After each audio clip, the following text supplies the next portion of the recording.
Welcome to the Slop Farm. Enjoy the video. In this video, I will show you how to cook Brussels sprouts in a pan. First, choose fresh, firm sprouts, ensuring they are free from blemishes or yellowing. Next, remove any loose or yellowed outer leaves and carefully trim about 1/4 of an inch from the stem end of each sprout. If some sprouts are significantly larger than others, cut them in half lengthwise.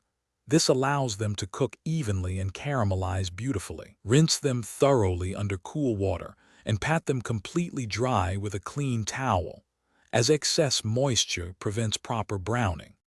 Before cooking, gather your simple seasonings: good quality olive oil, a generous pinch of sea salt, and some freshly cracked black pepper.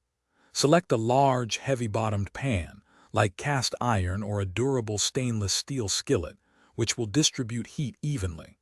Place the pan on your stovetop and add about 2 tablespoons of olive oil, heating it over medium-high heat until it begins to shimmer.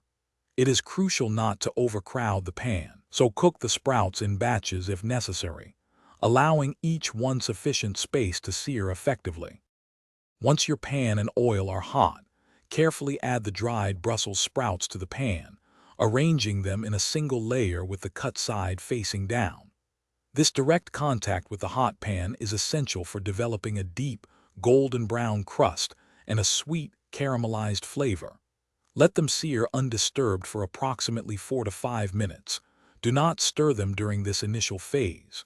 You will see a beautiful, nutty brown crust forming, signaling that the natural sugars are caramelizing and developing their rich taste.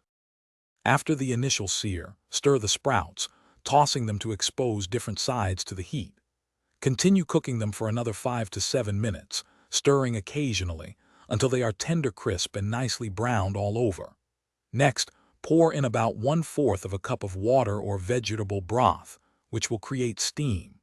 Immediately cover the pan for 2 to 3 minutes. This steams the sprouts, ensuring they become tender on the inside while retaining their exterior char. Finally, remove the lid and continue cooking until all the liquid has evaporated, leaving the sprouts perfectly cooked and flavorful. Thanks for watching. Consider subscribing if we helped you today.